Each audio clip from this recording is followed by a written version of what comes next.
Burundi muri studio muri kumwe na Jacques Niyitegeka. Izi ni ingingo z'ingenzi zigize aya makuru. Mu Burundi abana b'abanyeshuri batandatu bashinjwa gusiribanga mu ifoto y'umukuru w'igihugu iri mu bitabo by'ishuri, ishuri ryabo ryabirukanye burundu. Iyo ngingo musanzwe icyo bitarangwa definitif ni kuvuga yuko bakwirukanye burundu kw'iryo shuri, mbere no mu yandi mashuri yose umwaka wose mpaka uhetse niho ushobora gusaba ahandi ushobora kwiga. Umukerarugendo w'umunyamerika n'umuganda wari umuherekeje bashimutiwe muri pariki y'inyamaswa iri mu majyepfo y'uburengerazuba bwa Uganda hafi y'umupaka wa Repubulika ya Demokarasi ya Kongo. Akanama karengera itegeko nshinga muri Algeria kemeye ku mugaragaro iyegura rya Perezida Bouteflika waraye yegujwe n'igitutu cy'imyigaragambyo imurwanya.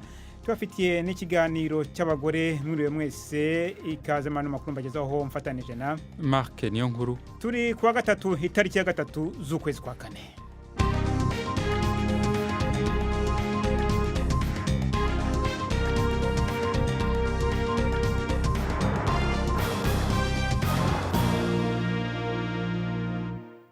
Ayo makuru yose ndetse n'ayandi ku buryo burambuye ni mukanya. Hari Yusufu Mugenzi amaze kutugezaho muri make amakuru y'ingenzi avugwa hirya no hino ku isi. Uwari minisitiri w'intebe wa Malaysia Najib Razak yagejejwe mu rukiko aregwa kunyereza umutungo w'ikigega cya leta gishinzwe gushora imari. Araregwa ko yakoresheje uwo mutungo mu kugura ibikoresho by'iraha no kuvugurura inzu ye. Ibyo birego byavuzwe ku munsi wa mbere w'urubanza rwa ruswa rwatangiye mu murwa mukuru Kuala Lumpur uyu munsi. Umushinjacyaha yavuze ko Bwana Najib yari ku butegetsi yari afite ububasha bukomeye bwamuhaga ingufu zo kugenzura icyo kigega. Birashoboka ko uru ari urubanza rwa mbere Bwana Najib rwo kunyereza amadolari y'icyo kigo arenga miliyari 4. Bwana Najib yahakanye ibirego byose aregwa. Minisitiri w'intebe w'Ubwongereza Theresa May yagiranye ikiganiro na Jeremy Corbyn, umuyobozi w'ishyaka rya Labour ritavuga rumwe n'ubutegetsi. Aragerageza kubona uburyo bwo kurangiza gukura igihugu mu gihirahiro ku buryo Ubwongereza buva mu muryango w'ibihugu by'Uburayi. Bwana Corbyn yashimye ubushake bwa Theresa May bwo kugera ku mwumvikano ubwo yabwiraga inteko nshingamategeko ko umwumvikano uwo ari wo wose ugomba kwemerwa mu mategeko. Icyemezo cya minisitiri w'intebe cyo gukorana na Bwana Corbyn cyarakaje abayoboke b'ishyaka rye bashyigikiye ko Ubwongereza buva mu muryango wa EU. Abungirije ba minisitiri babiri beguye. Hari umudepite wavuze ko icyo gikorwa ari ugukubitwa igipfunsi mu maso. Komiseri w'akanama k'umuryango w'ibihugu by'Uburayi Jean-Claude Juncker yavuze ko bidashoboka ko bongera igihe ku itariki ntarengwa yashyizweho y'Ubwongereza kuva muri uwo muryango keretse amasezerano yemejwe bitarenze impera z'icyumweru gitaha. Iyigwa rikomeye ryakozwe ku ihumana ry'ikirere ku isi riragaragaza ko iryo humana rigabanya icyizere cy'abantu kubaho ku rugero rw'amezi 20. Icyegeranyo cya State Global Air kiragaragaza ko kuba ahantu hari umwuka wahumanye bituma hapfa abantu benshi ku isi kurusha abicwa n'indwara ya malaria cyangwa impanuka zo mu mihanda. Inkuru yateguwe na Simon Posfond muregezwaho na Audace Makado. Abahinga bakoze ico cigwa bavuga ko urugero n'ingene ivyuka duhema iyo uri mu bumara vyonona amagara y'abantu biteye ubwoba. Bavuga ko abana ari bo babangamirwa kurusha cane cane mu bihugu vyo mu manuko bwa Aziya, aho abana bavuka ubu ubuzima bwabo bugabanuka ko amezi ashika ku 30. Ubumara buhumanya umwuka uva cane cane ku birekura ivyotsi nk'amamodoka canke ivyuka biva mu mahinguriro nko mu bihugu bimwe bimwe bikanava no ku mahinguriro y'ibitoro cyane ku vyotsi vy'abatekera mu nzu. Ingaruka z'ivyo vyuka bibi ni nk'indwara z'umutima canke zifatira ku bice vy'ihemero, indwara zishobora kudakira ndetse zigahitana abantu. Ico cigwa gisaba gishimitse amareta gukora ivyo ashoboye ngo ahindure ibintu. Cane cane Ubushinwa bushimigwa ku ngingo zihasha ibitera ihumanya ry'ikirere. Ico candiko kikavuga ko ibintu biriko birahinduka neza muri ico gihugu c'Ubushinwa. Mukomeje kumva aya makuru kuri BBC gahuza imiryango kuri Kisoro FM muri Uganda no kuri Facebook Live. akanama gashinzwe itegeko nshinga muri Algeria kemeye iyegura rya perezida Abdelaziz Bouteflika weguye ejo nijoro nyuma y'imyaka 20 amaze ku butegetsi. Iyegura rye rifunguye inzira y'igihe cy'inzibacyuho. Itegeko nshinga riravuga ko leta y'agateganyo iyobora icyo gihugu mu gihe cy'iminsi 90. Muri icyo gihe amatora y'umukuru w'igihugu agomba gutegurwa. Icyifuzo cya Bouteflika cyo gushaka kuyobora icyo gihugu ku nshuro ya gatanu cyatumye mu gihugu haba imyigaragambyo ikomeye cyamagana. Amaherezo ingabo z'igihugu zashyigikiye abigaragambya. Bwana Bouteflika yemeye kwegura kubera igitutu gikomeye. Abategetsi ba Uganda baravuga ko umukerarugendo w'umunyamerika n'umushoferi w'umugande bashimuswe n'abagabo bitwaje imbunda muri imwe muri pariki zikunze gusurwa muri Uganda. Leta yavuze ko abagabo 4 bafite imbunda ejo bafashe imodoka yabo bari muri pariki ya Queen Elizabeth iri hafi y'akarere ka Repubulika Demokarasi ya Kongo karimo imitwe y'abitwaje intwaro. Leta yakomeje kuvuga ko abandi bamukerarugendo 4 baraho ntacyo bakozweho ngo baramahoro. Umuvugizi wa leta yavuze ko polisi ya Uganda, igisirikare n'abakozi ba pariki bafatanije mu gushakisha abo bantu aho bari kugira ngo babahoze. Impirimbanyi ziharanira uburenganzira bw'ikiremwamuntu zirasaba leta Eritrea kurekura umugore umaze imyaka irenga 6 afungiwe mu mwihariko. Sinam Abdu yafashwe afite imyaka 15 ubwo se wari minisitiri amaze guhungira muri Australia. Yahunze kubera kutumvikana na Perezida Isaias Afwerki. Mu kuzihiza imyaka 20 y'amavuko ye, impirimbanyi zituye mu mahanga ziri mu myigaragambyo hirya no hino. Ntacyo leta Eritrea irabivugaho ku ifungwa rya Sinam Abdu, nta nubwo umuryango we uzi niba akiriho. Jacques. Urakoze ari Yusuf Mugenzi. Amakuru arambuye ni mukanya.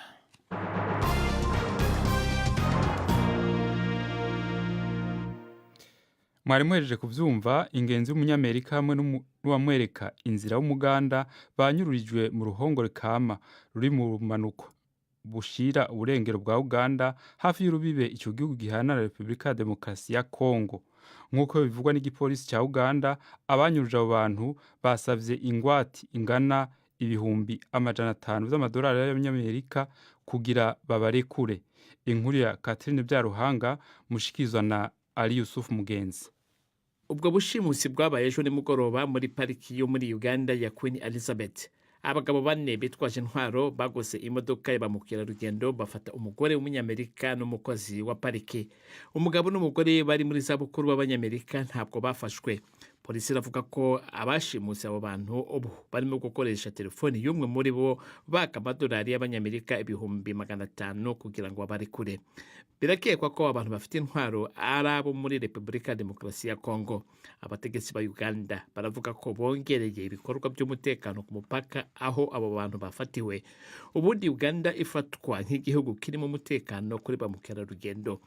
Ubushimusi buheruka muri icyo gihugu kuri ba mukerarugendo bwabaye mu mwaka wa 2005 ubwo hicwaga umugabo w'umwongereza mu gitero gishobora kuba cyaragabwe n'inyeshyamba z'umutwe wa Lord's Resistance Army.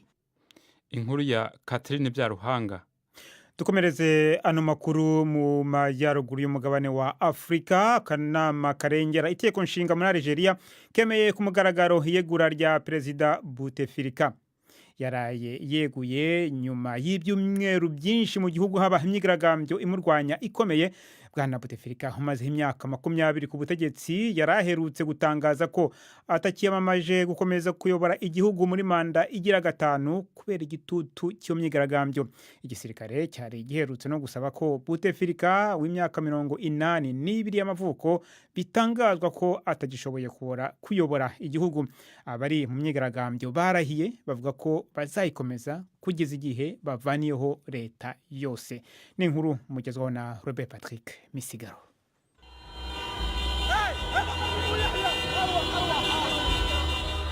Habaye ukwigena gukomeye mu muji, abantu bavuza urwamo bazungagiza ibendera ry'igihugu banavuza amahoni y'imiduga ijoro ryose.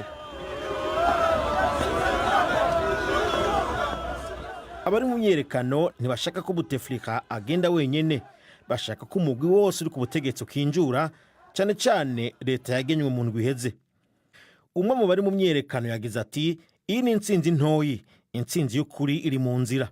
Bwana Bouteflika ku buryo budasanzwe yagaragaye akanya gatoyi kuri televiziyo amenyesha ko arekuye ubutegetsi nyuma y'aho umukuru w'igisirikare Lieutenant General Ahmed Ged Salah amusabiye kuva ku butegetsi bidatevye.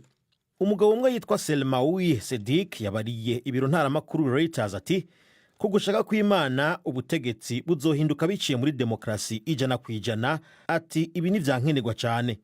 Ati tugomba gukurako intwaro yose yahahura kandi ico nico kigoye.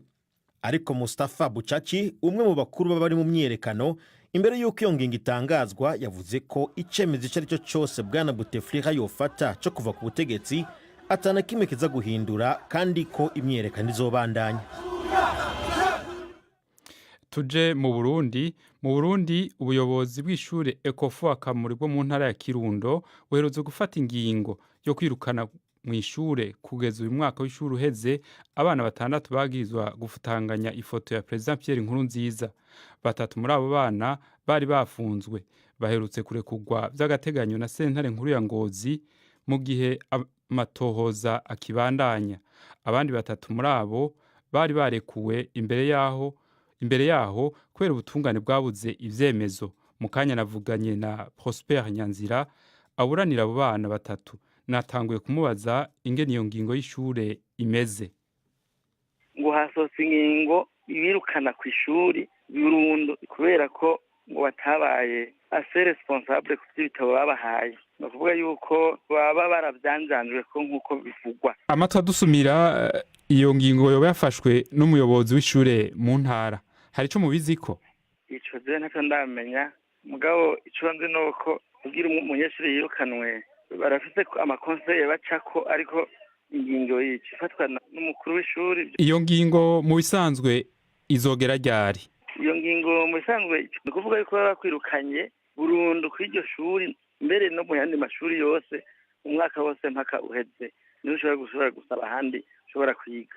Baremerewe kwiga mu mashure y'abigenga hose nta na hamwe uba wemerewe kubandanya wiga uwo mwaka.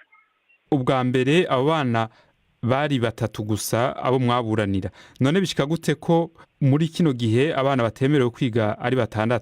Abajyana nafashije 3 n'abari bunguruje muri kuru dafere kugira ngo ingingo y'agateganyo ishobore guhinduka. Kuko nabo bari barikuye ntibahejeje ngo babandanye biga bari babaye barafatinga ngo yimfata kibanza yuko bahagarika kwiga ku ishuri ryabo. Ubundi rero ibyo bica bikorerwa ku rwego rwo mu ndero nyene. Abana 3 mwariko muraburanira ko urubanza rwari mu butungane no kuvuga ko rugiye guhagarara canke ruzobandanya? Ntiruhagarara na gatoyi baracyariko baratohoza. Nk'ubu niteze umwanya no kuja gusanga procureur yabarungitse muri centre babyita fixation canke naho mu bisanzwe babuze ivyemezo barashobora no kubika idosiye ivyo bita classement sans suite. Mugabo urumva mu by'indero rero umva n'ibindi bintu bazanye nk'ibintu byo kuvuga yuko banjanje bitabacanjanjwe ko ngo yuko bice bihanwa nuko umuntu aca arungikwa burundu uwo mwaka. Mugabo disciplinarement kw'ishuri ni kuvuga mu bijyanye n'indero baciye yifata kurumva n'ibindi bintu byose nshobora no kwendereza muri ivyo ngo ndabishobore. Umwaka uheze abo bana baremerewe kwiga no kuvuga umwaka w'ishuri uheze? Umwaka w'ishuri uheze hama ubundi ugatangura aho abana barashobora no kugarukana gusaba kw'iryo shuri nyene canke bagasaba n'ahandi kandi kaza muri wa mwaka nyene aho bari bageze. Imiryango y'abo bana yari yavuganye n'abayobozi b'ishure kugira ico kibazo gihere. Hari ico muba mubiziko? Bari bavuganye kugira gihere mugabo urumva ko mu rwego rw'indero naho bafashe izo ngingo no kuvuga yuko ngira mu byo bavuganye atacavuyemo. Mbe bari bavuganye iki none? No bandakubeshe kuko sinigeze nja mu rwo rwego ariko urumva yuko abavyeyi bo basaba yuko abana biga bagasubira ku ishuri mugabo urumva ko marerezo bitakunze ko baheza ngo babandanye ahavuye hafatwa ingingo yuko abo bana bo kwirukanwa ku ishuri. Mwoba muvugana n'abavyeyi b'abo bana muri kino gihe? Abavyeyi b'abana bituvugana kuko ntibakunze gutanga ibiganiro ku mbontazi. Twashatse kumenya ingene abavyeyi b'abo bana bakiriye iyo ngingo yo kubirukanira abana. Ndaheza mvugana n'umwe muri bo. Abana bari mu mubabaro cyane natwe turi mu mubabaro. Abana kuvamwo bari abana bubaha kandi atacyabagiriye. hamwe tworonka abatuvugira bakaduserekera bakadusabira mu butegetsi vyoba vyiza cane. abo bana bagirizwa yuko boba bari bafutanganje ku ifoto y'umukuru w'igihugu, hari amatohoza y'ishure yoba yarabaye?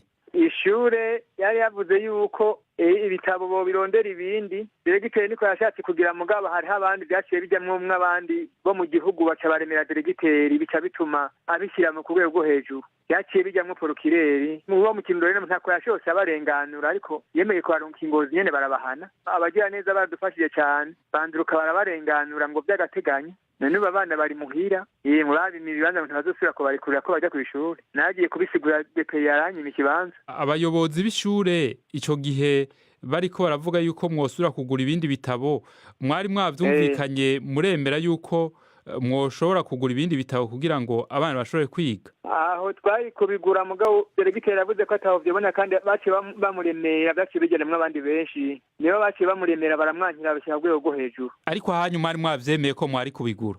Twebwe twari kubigura, iyo baduca amafaranga ari kubigura twari kubigura mugabo abana bakiga, ariko ntibabitwemereye. Nk'abavyeyi muriko murakora iki kugira ngo iki kibazo gishobore guhera? Turatekereje nyene numva turi mu mubabaro, abana bari mu mubabaro, nta kundi twogira, twemeye guheba ko twaragerageje gutaka, bagiye baradusabira imbabazi ko bana basubira kwiga bose ntibabakira, ntako bavyakira. Abana bafise umubabaro, bari bazi ubwenge, bari abana batekereje atacyo bacumura, babahanuzwa jambo, ariko nta kundi umubabaro babarembeje, natwe umubabaro baturembeje, nta kundi twobigenza.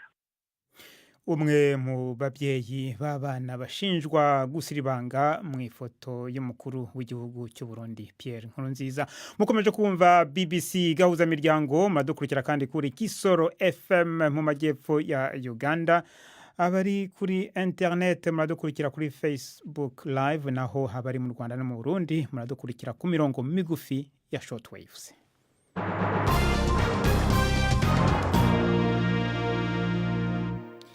Imiryango y'Abanyakenya yaburiye abayo mu isanganya ry'indege ya Ethiopian Airlines mu kwezi guheze yavuze ko igiye kurega muri sentare ikompanyi y'indege Ethiopian Airlines hamwe n'ihinguriro ryo muri Amerika rikora indege za Boeing kubera abantu yabuze. Abanyakenya 32 bari baguye mu isanganya ry'indege ya Ethiopian Airlines mu kwezi guheze, igihe iyo ndege yakoroka imaze iminota 6 gusa iri mu kirere, igenekerezo rya 10 z'ukwezi kwa gatatu, iva i Addis iji Nairobi. Inkuru ya Emmanuel Igunza mushikizwa na Jean-Claude Mwambutsa. Imiryango y'abaguye mu mpanuka y'indege Ethiopian Airlines bavuga ko ikigo cya Boeing cyakoze iyi ndege ndetse n'isosiyete y'ubwikorezi bagomba kubazwa urupfu rw'ababo. Bavuga ko amakuru y'ibanze yerekana ko indege ya Boeing 737 Max 8 yagaragazaga amakosa y'uko ikoze yashoboraga gutuma habaho impanuka. Iyi miryango ihagarariwe n'abanyamategeko bakomoka mu bihugu bya Kenya na Leta Zunze Ubumwe za Amerika. Aba banyamategeko bavuga ko bafite icyizere cyo gutsinda iki kirego bazatanga muri Amerika. Umuryango w'umunyarwanda waguye muri iyi ndege wo ngo wamaze gutanga ikirego muri Leta Zunze Ubumwe za Amerika uvuga ko indege za Boeing 737 Max 8 zikoze nabi. Ibi birego biravugwa mu gihe hagenda hasohoka amakuru arambuye ku bihe bya nyuma by'iyi ndege mu kirere. Ikinyamakuru Wall Street Journal cyemeza ko cyahawe amakuru n'umuntu kitavuga uwo ari we, uvuga ko umuderevu w'indege yari yabanje kugerageza kwiyambaza uburyo bukoreshwa mu gihe cy'akaga butangwa n'abakoze indege, ariko bikarangira adashoboye kuyisubiza ku murongo. Abakora iperereza bo muri Ethiopia bo ntibaratangaza imyanzuro y'ibanze ku mpamvu zateye iyi mpanuka nyuma y'igihe cy'abakaba ukwezi baye. Inkuru ya Emmanuel Igunza. Umushikanganje wa mbere wa Ethiopia Abiy Ahmed yaraye akwije umwaka agiye muri ayo mabanga. Yarazanye mu gihugu impinduka za politike n'ubutunzi kuva atowe muri ayo mabanga. Abamushikikiye babona ko zitangaje cyane. Yarekuye abanyororo ba politike ngo bidegemvye, yugururira imihora imigwi itwaje ibigwanisho, yongera yemera kuduza ubutunzi bw'igihugu bwari mu minwe rw'akagwi k'abantu bakeya cyane bari muri leta mu myaka iheze iharugwa mu mirongo. Ariko nk'uko bivugwa n'uyu mumenyesha makuru wa radio BBC, Abiy Ahmed niyorohewe n'imigumuko y'abanyagihugu yahagaze ku bibazo vy'amoko yatumye abantu baharugwa hafi miliyoni 2 batizabo hirya no hino mu gihugu. Inkuru ya Emmanuel Igunza mushikizwa na Florentine Kwizera.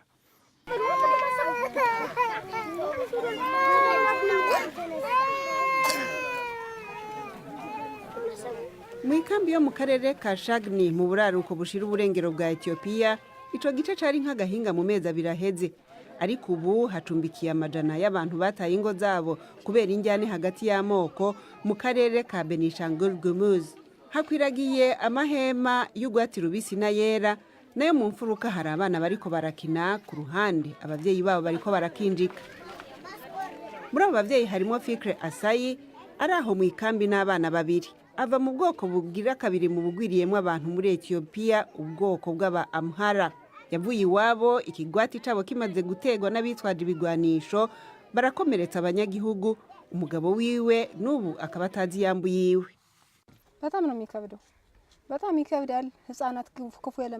Biragoye kuba hano n'abana. Tukiba mu rugo twashakiraga abana ibyo bifuza, ariko ubu ntitukibishoboye. Kuba mu nkambi ni ingorane, ntidushoboye gusubira aho twabaga. Umuntu yabana ate n'abamwiciye umuryango?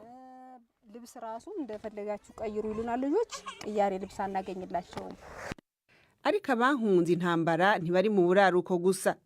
Amaja mu bumanuko bw'igihugu hari abandi baharugwa mu bihumbi bari mu makambi y'impunzi.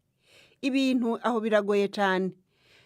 Mu kiringo c'amezi 8 abagomye muri izo kambi ibyo kujya babigera kurushi, naho icibagiwe coco no kuronka uburaro canke imiti iyo bagwaye. Etesh Abebe yibarutse ariko arahunga intambara hagati yabo mu bwoko bw'aba Oromo n'abajedeo. Avuga yuko we na umwana wiwe ari amahirwe kubona bakiriho.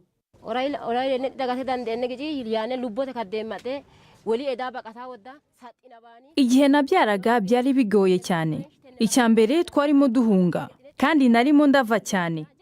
Umugabo wanjye twari kumwe, byabaye ngombwa ko tuzirika n'imyenda aho narimo kuva. Twakoresheje imyenda yanjye ibiri.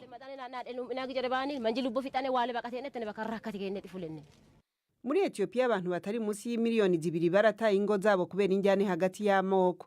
Izo njyane zandurutse ku matati ya kera y'imbibe, gufa inzuri hamwe rero n'izindi njyane za vuba zadutse kuva aho umushikiranganje wa mbere Abiy Ahmed agiriye ku butegetsi. Ubutegetsi bwiwe bwaraneguwe cyane kubijanye nuko yafashe iki kibazo c'abataye izabo.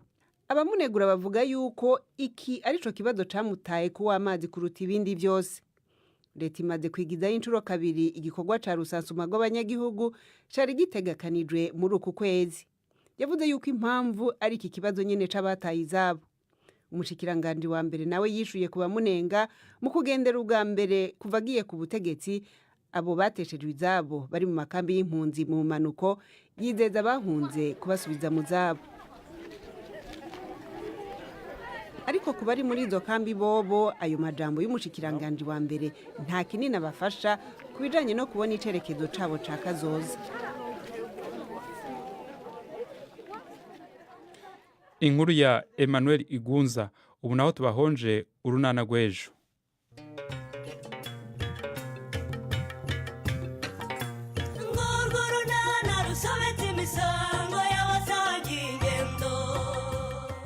Mu kiganiro runana cyo kuri wa kane twabateguriye nyine muri iyi minsi rwose ndabona hari ikintu kitagenda hagati yawe na papa.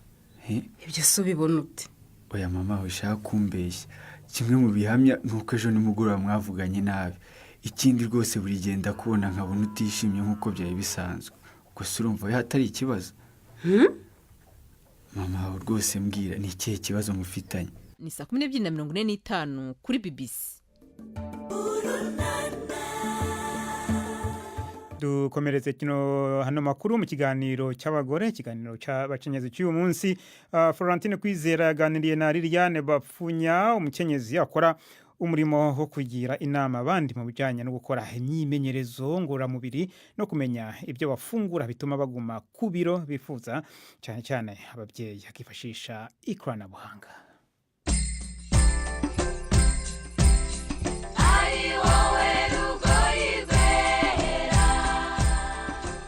Kwerekana amafoto yiwe ya buri munsi ariko yinonora imitsi uko afungura nuko yagiye amanura ibiro yifashishije imbuga hwaniro nka Facebook na Instagram.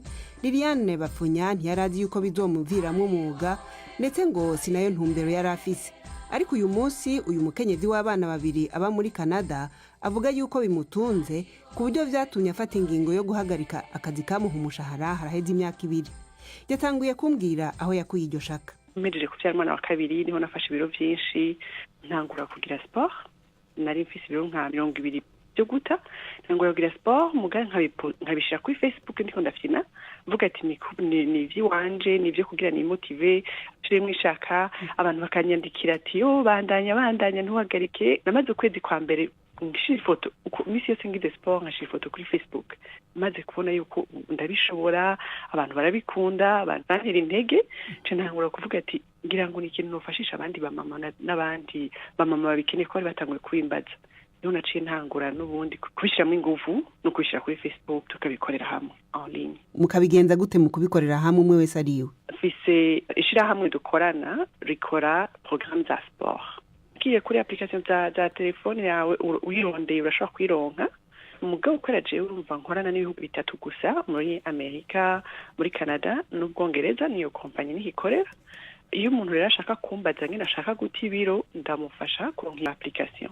Hama nkamubaza umwanya ronka ibirashaka guta n'ibingana ivyo afungura bijanye, hama nkaca ndamuha impanuro bijanye n'ivyo. Nkaza turabazanya wagize sport no munsi wafunguye gute, tukaronkirana amafoto y'ivyo twafunguye, tugahana ivy'ibiro by'amazi umuntu ategerezwa kunywa ku munsi, no guta ibiro no kwifuza kubaho neza misi yose, no kuba akarorero keza mu muryango. Usanga nk'abantu bakurikira izo mpanuro utanga ari abantu ki? Igihe natanguye mpejeje kuvyara nari mfise ibiro byinshi mpejeje kugira sinigeze bivyibuha imbere yo kuvyara. Iyo kenshi ntanga impanuro ndazitanga ku bantu bose, abagabo n'abagore. Mugabo nshira cyane gose ingufu zanje kuba mama kuko nivyo nzivyo naciyemwo, niho byavuye kugira n'iryo shaka ni passion ivyo ivuke. Iyo mvuga kenshi kuba mama, niyo n'amagroupe yanje iravanze abakobwa n'abamama, mugabo cyane tuba dufise ibintu byinshi dusangiye abamama n'imigwi y'abamama, byinshi by'abamama gusumba ivy'abandi bantu. Izo mpanuro zitanga ku buntu canke barariha? Barariha. Donc natanguye ntanga information ku buntu kuri Facebook, mugabo hariho abantu baba bashaka iyo programme nagize bakwikiriye programme yanje, niho baca baza rero bakaba abakiriya banje. Kiragutunze cyane gose vraiment. En fait naho nyine navuze ati ikintu natanguye natanguye ndeka posta agafoto kanje kuri Facebook, ntazi naho karaja, ntazi n'igituma ariko ndabigira hamwe uvuga uti nshaka ko abantu bamfasha kumena ingufu. Mugabo rero narabibona ko nimba ndabishaka na jewe ndi umumama, hariho abandi bamama nka jewe, hariho n'uwundi mumama umwe narabyiyumvira kandi n'imisi yose ndiko ndaposta ifoto yanje kuri Facebook bavuga ati hariho umumama umwe akeneye iyi message yanje y'uno munsi. Mu nyuma biza kuba akazi kanje, ubu ndakorana n'iyo kompanyi ndahembwa, uko ndonka abantu ndahembwa. Ni business, ni passion ivanze na business kandi irantunze, ubu iratunze umuryango wacu, iramfasha gutunga umuryango. Liliane Bamfunya baganiraga na Florentine Kwizera. Mbere yo gusoza reka mbagezeho bimwe mu bitekerezo byanyu mwatugejejeho kuri Facebook. Ni kuri ya nkuru y'abana b'abanyeshuri bafatiwe igihano cyo kuguma, abana b'abanyeshuri bagirizwa bashinjwa gusiribanga mu ifoto y'umukuru w'igihugu bafatiwe igihano cyo kwirukanwa burundu. Reka mpere kuri Hatungimana Louise uvuga ati kubirukana atacaha ntabwo ari byiza. Naho Pacifique Umuhira akavuga ati ntibyoroshye abo bana baborohereze. Faustin Imbona akavuga ati abo bana bararengana vraiment, ati bagombye kubaka amanota kandi bakabategeka kugura ibitabo by'ishuri bishya.